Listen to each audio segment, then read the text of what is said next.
Hey everyone, Jen Decker here with the latest edition of AEW Top 5. This week was another action-packed week of pro wrestling, and we are so grateful that you guys kept us trending around the world all night long. So what do you say we figure out what moments made the list? Kicking us off at number 5, beyond being a legend in the ring, Matt Hardy has devoted his time to helping shape the future of AEW by mentoring tag teams like Private Party. He wanted to help Sammy Guevara, but Sammy rebuked his gesture and discarded Hardy's warnings about Chris Jericho. So Hardy rescinded his offer naturally and pledged to hurt Sammy. But what happened next is not for the faint of heart. Well, I think he feels that he sees maybe a lot of Sammy Guevara in himself when they started. Oh, man. Oh, my God. Looking for a twist of fate. Instead, ate the ring post. And now Sammy Guevara taking over those headshots. Oh, Matt Hardy's lying prone, somewhat prone, on the table. Yeah, definitely Sammy, to your point, Jared. They capitalize! Oh, my God! Wow! Sammy threw that steel chair aimed right into the face of Matt Hardy, who luckily for him got his arms up. Absolutely. To block part of it anyway at the very last moment. He's lucky he didn't just poke an eye out. I think one of the legs might have caught Matt Hardy in the head. I mean, when you get a chair thrown at you from experience, I'm telling you, a leg will catch you. Now, Matt Hardy brought the table out, and it looks to me as if Sammy's going to use it. Oh, here we go! Oh, my God! Look at Matt Hardy is bleeding profusely. Hardy has been busted open. Oh, my God. From ringside, this just in, Matt Hardy has been busted open at the hands of Sammy Guevara, and after he threw that steel chair directly into the face of Matt Hardy. I knew one of those legs caught him, and it's bad. It's real bad. Look at the blood is all over Sammy as well. That's enough. That is enough.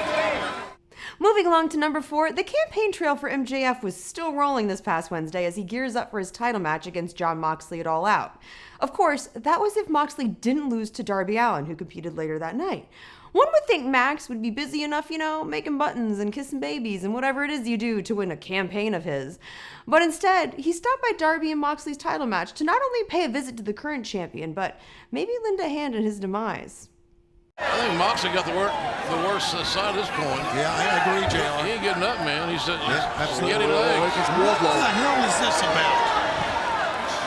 MJF's friend. Oh, speaking of MJF. For God's sake! Right between the eyes. I love it. He hit him with the world belt. He nailed him with the world belt. That was friggin' great. Well, unbeknownst to Rick Knox. He's made his decision. Knox still isn't aware there was a mugging. Well, MJF, he'd rather face Darby Allin. Yes, absolutely. He made that decision right there. Damn right. Smart. I don't want to wrestle Moxley for the title. I want to wrestle Darby Allin. Go ahead, Darby, you lucky bastard. Get the cover. Boy, he's taking a lot of time getting there. I'm not sure Darby knows exactly what happened, but I Wants don't a care. coffin drop. Coffin drop. Gonna win it. Gonna win it. Oh, a coffin drop. Oh, my Could we have a God. new champion? He's got it. Upset. Oh, the fingertips were so close to the canvas from the referee. I was going to sit there and cry like a little baby and split open the head, too, of Moxley. I love this. Unfortunately for MJF, while he may have split Moxley's head wide open with the title belt, Mox was still able to overcome his injuries and retain the AEW World Championship. Sorry, Max. Better luck next time.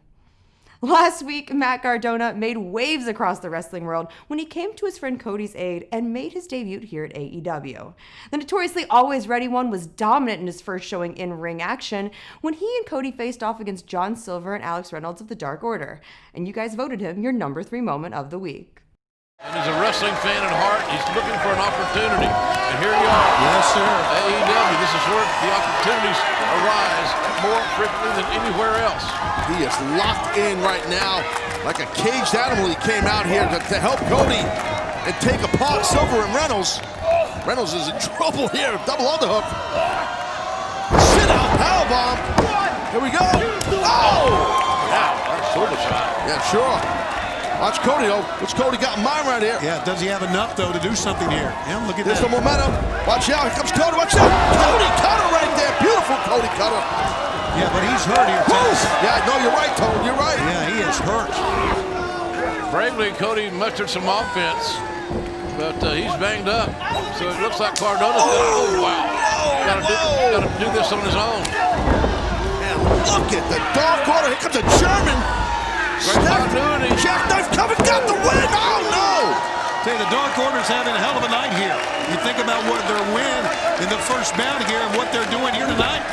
Well, Gerald said it earlier, the Dark Order's painted all over the show and dominating everywhere, but Cody getting rid of Alex Reynolds there, and now what? Uh-oh, Silver's in trouble. Okay, crossroads. No. Counter. Good counter. Oh, he hung on to the head, did Silver. Arn Anderson with a little extra move there. He didn't like what he saw in the other best seat in the house for it. Silver hit the apron and then held on like his head task to Cody. Yep. And that turned that move around. Went for an O'Connor roll, didn't work. And there it is, that's radio silence. Run! They got him.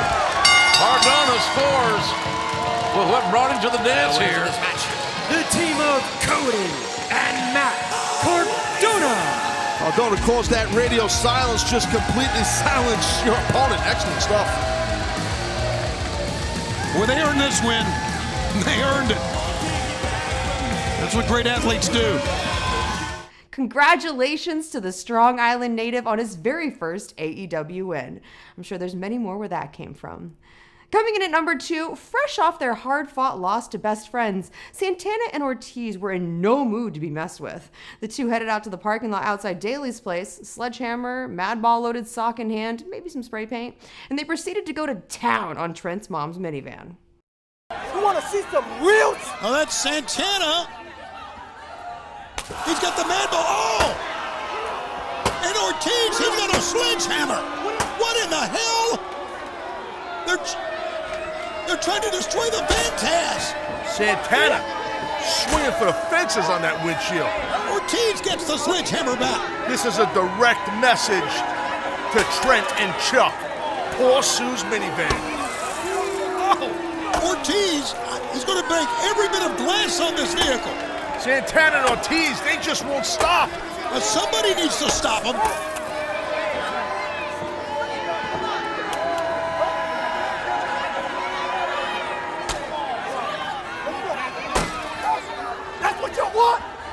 Joke? You think we a joke? Santana and Ortiz, they ain't playing games right here. Straight street style. This is Trent's mother's van. Why would they attack that? What did she ever do to them? Oh, this is horrible. Trent's mother's van is being destroyed. Sue's van is being destroyed. There is no cause for this. She did not do anything at all to Ortiz and Santana. Tell your moms we said was good. Don't worry, Chuck and Trent, I got this. Ready? Like a good neighbor, best friends are there. Well, that didn't work at all.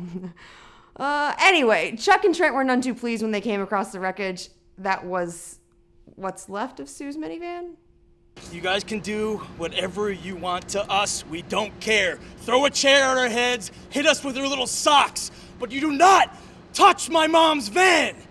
You cowards. If you wanted a rematch, all you had to do was ask. We'd be happy to beat your ass again. We did it tonight. We'll gladly do it again. And when we do beat you, you're gonna personally apologize to my mom on speakerphone. Hey guys, at least they left a note, right? Maybe not? Okay. And finally, we've reached your number 1 moment of the week. When it comes to mic skills that cut like a knife, there isn't a sharper man in the business than the demo god himself.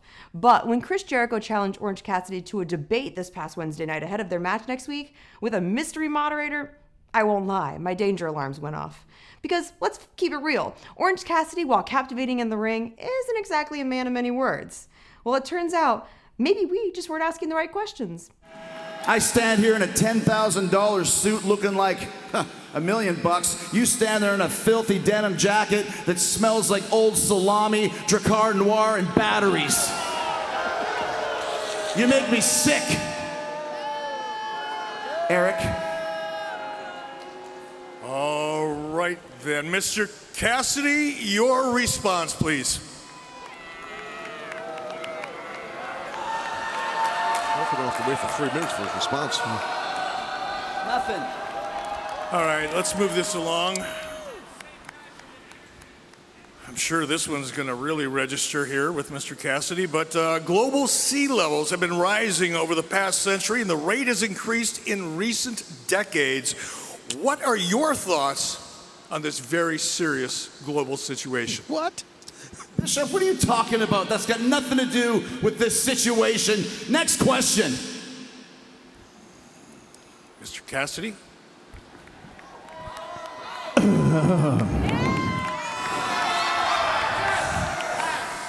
Sea level continues to rise at about the rate of 1/8 of an inch per year. A higher sea level enables storm surges to push further inland and therefore increase the extremely dangerous flooding in coastal communities. Failure to minimize our fossil fuel use and reduction of carbon emissions could be devastating to the estimated 40% of the population of the United States that lives in these coastal communities, and globally, 8 of the world's largest 10 cities. Thank you. Well, Alrighty then. This ticked I off. think we have us a debate. Who knew OC was such an environmental expert? What's he going to announce next week? The Orange New Deal? But trust me, it didn't stop there. When moderator Eric Bischoff asked why this rematch next week meant so much to them, well, the responses may shock you. The reason why the rematch means so much to me Hey, is... Chris, shut up!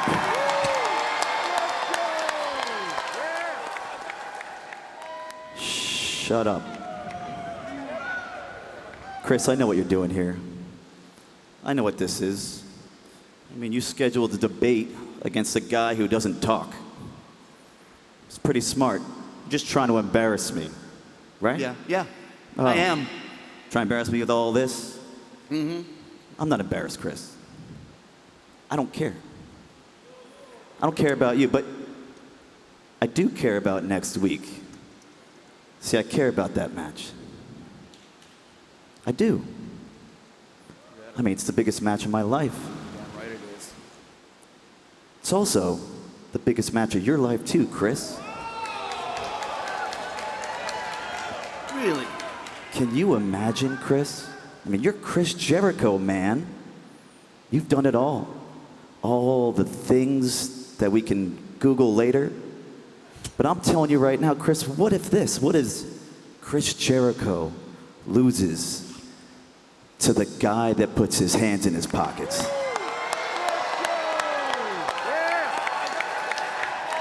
I want you to look at me, Chris. I want you to look into my eyes and look at the man that is going to embarrass you. And next week, look at the man that's going to beat you. There you have it, guys, your AEW Top 5 as voted on by you, the fans. If your moment didn't make the list, go on. What are you waiting for? Get out there and rock the vote next week and make sure your favorites make the cut. You can submit your votes to @AE Wrestling using the hashtag AEW Top 5. Our social media team will tally the votes and we'll get you those results right here over the weekend. Next Monday, the quarterfinals of the Women's Tag Team Cup Tournament rolls on, and Tuesday we'll have another loaded AEW Dark. Plus, don't forget, next Wednesday is the must-see Tag Team Appreciation Night, hosted by none other than FTR. Plus, Chris Jericho and Orange Cassidy will step into the ring once more with one another. And finally, Scorpio Sky will take on the American Nightmare Cody for the TNT Championship. That's all happening next Wednesday night only on TNT. Till then, be sure and keep up with us on all the social media accounts like Twitter, Instagram, Facebook, and YouTube for rankings, the latest news updates, and exclusive content you can't get anywhere else. Till next time, I'm Jen Decker. Stay safe, stay healthy, and thanks for being a part of the revolution.